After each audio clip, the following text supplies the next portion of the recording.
Deuteronomy 28 and 37 in the Amplified Bible reads, "And you will become a horror, a proverb, a mere object lesson, and a taunt, a derisive joke among all the people to which the Lord drives you." This verse is part of a larger passage outlining the consequences of covenant disobedience. It describes the curses that will fall upon the nation of Israel if they abandon God's laws and commandments.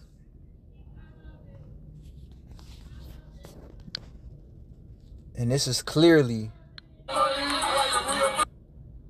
a proverb and a byword. This is clearly, as we just read, a taunt, a derisive joke, right? So where even, the woman, I guess she was the one that was taking a video. She looked like a so-called white man. A so-called white woman. But her face tells it all. It was the face of disgust.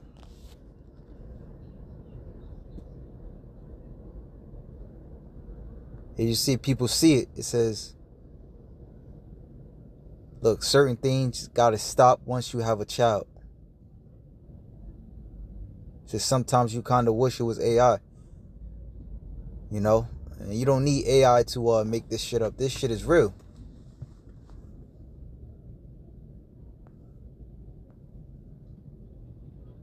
And you hear the woman in the background talking about some aid.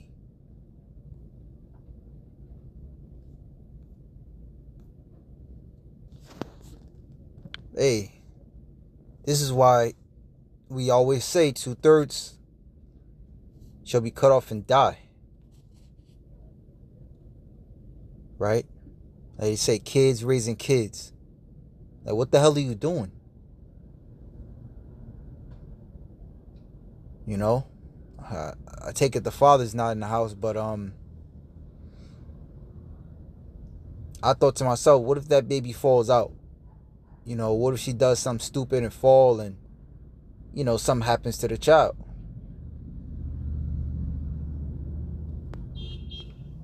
But, yeah, that was pretty much it. It was meant to be a quick hit. Again, this is a personification of the curses, right?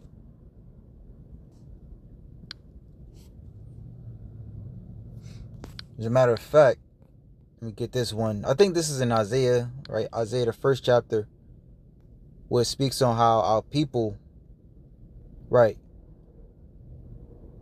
Isaiah 1 and 6.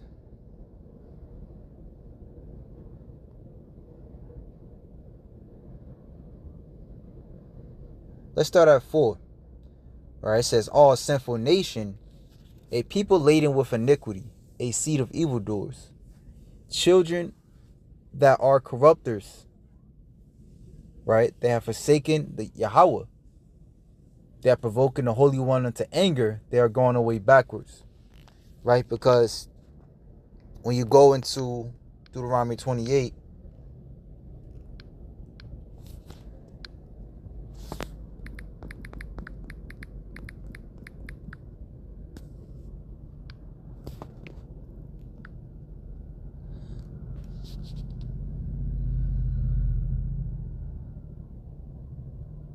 right, Deuteronomy 28 and 56 says,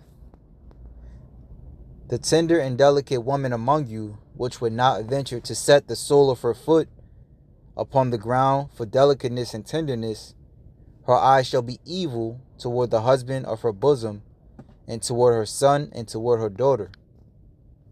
Now, that right there in the AMP,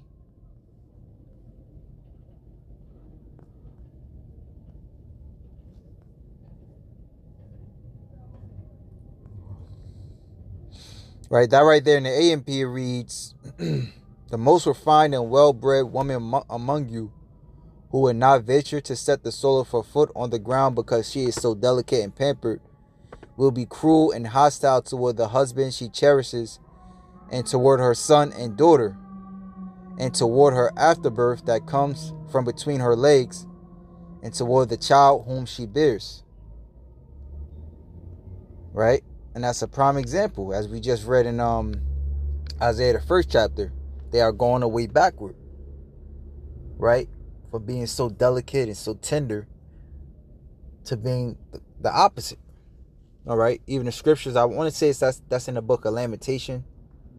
How a woman are known as the ostrich. You know, who are so clumsy and deals carelessly with their use. It says, for the soul, verse 5, Salakia, why should you be stricken any more? You will revolt more and more. The whole head is sick and the whole heart faint. From the sole of the foot even unto the head there is no soundness in it, but wounds and bruises and putrefying sores. Like the elder brother Tazawar Narkamp says, how come every time a nigga woman does some bullshit, she got to turn around and twerk her ass? All right, that's a clear example of how the head has no soundness in it. How the wounds, well, Salakia, not, I wouldn't say the head, because really the heads are the men, right? But nevertheless, the people thereof, right, are as zombies. Right? You do things, because when you look at them zombie movies, right, a zombie will walk into a trap, it'll walk into a spike. Like I've been watching Walking Dead, and they set up the traps, to keep the zombies away from them, and the zombies are still, be reaching to try to grab them, even though they just stabbed themselves through. So in other words, our people do things not knowing that they're only hurting themselves. It says they have not been closed, neither bound up, neither mollified with ointment, because 2/3 of our people refuse to be reproved.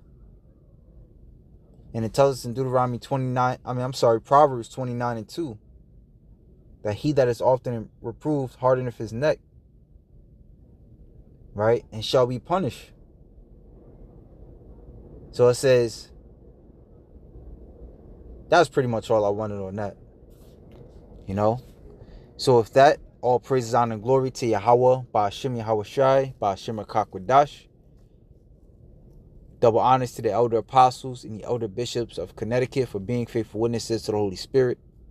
And salutations to the elect. Shalom.